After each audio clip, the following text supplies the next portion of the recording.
Yes, I promise we'll be bringing you more intriguing conversations, and I have the pleasure of interacting with Madam Elizabeth, who is the lead person for. The Girls Education Initiative of Ghana. Interesting. What motivated you to be a part of, Studentpreneur Innovation Festival 2026? Claudia reached out to me, I think, based on the work that she's seen that we've been doing to support We can't see we are recording.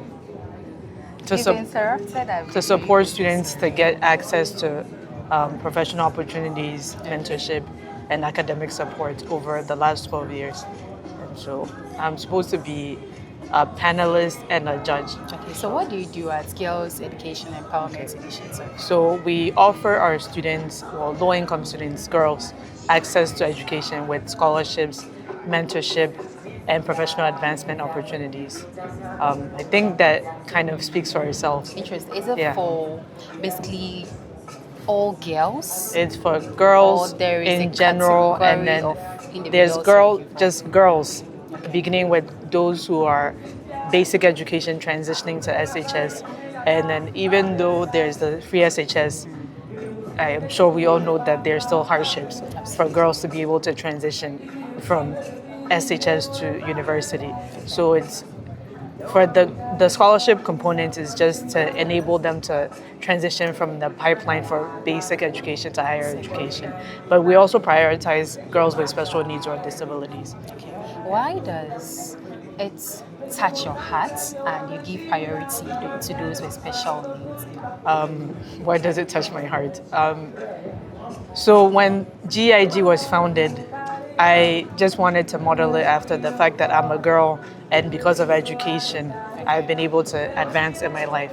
But then unfortunately, I was involved in a car accident when I was younger, and I was prompted by my sister and then former board member that to make this unique, why don't we make it inclusive and make it more representative of who I am and the demographic that we actually really want to support.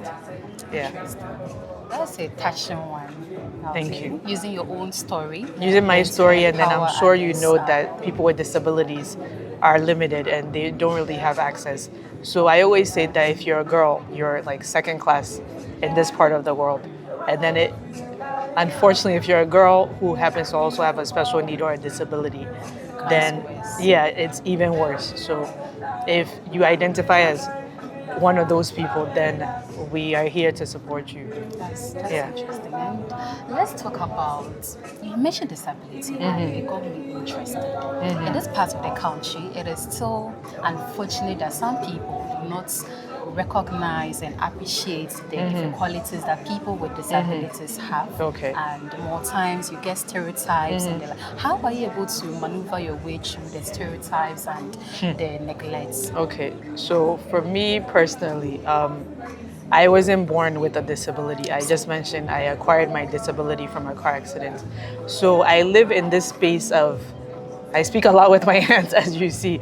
I live in this space of the person that I was from age 0 to 18, the accident. and then post-accident, 18 to now, right? So it's hard for me to reconcile with the fact that I should be treated differently or less than because of this unfortunate thing. So the fact that I wasn't born this way kind of motivates me to always try to do everything and anything possible in spite of or because of my accident and my disability status.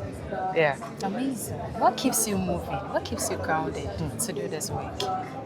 To do this work, I feel like I'm always going back to, we visited many communities, and then you will see people, like especially the girls with disabilities, they are kept at home. They're not allowed to be seen in the public spaces. So when I see that, a lot of times I feel like what would have happened to me if my parents decided that after my accident, I don't have any more potential, I can't do anything. What would my life be like if those limitations were imposed on me? So that fuels me to want to continue to support more girls and people with disabilities. Amazing. You don't really think about yourself, but you're thinking about the wider community. But before we let go of you, Okay. what message would you give to young entrepreneurs out there and also with people that are battling with disabilities? Okay, so I would say find the problem or the niche area that like piques your interest, that the thing that will make you wake up every day, and as exhausted as you may be, your calling, it's normally we call it your why.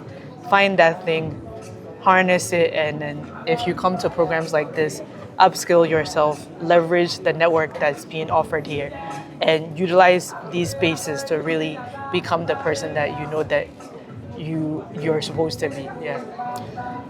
It's such an inspiring conversation it has been with you, and we do appreciate your time for speaking with us. Thank you very Continue much. with the good works. Thank Continue you. being resilient. Thank Continue you. being Thank you hardworking. very much. Continue supporting all the young entrepreneurs and young females out there who dare to dream. Thank Enjoy you the very rest of the much. program. Thank you very much.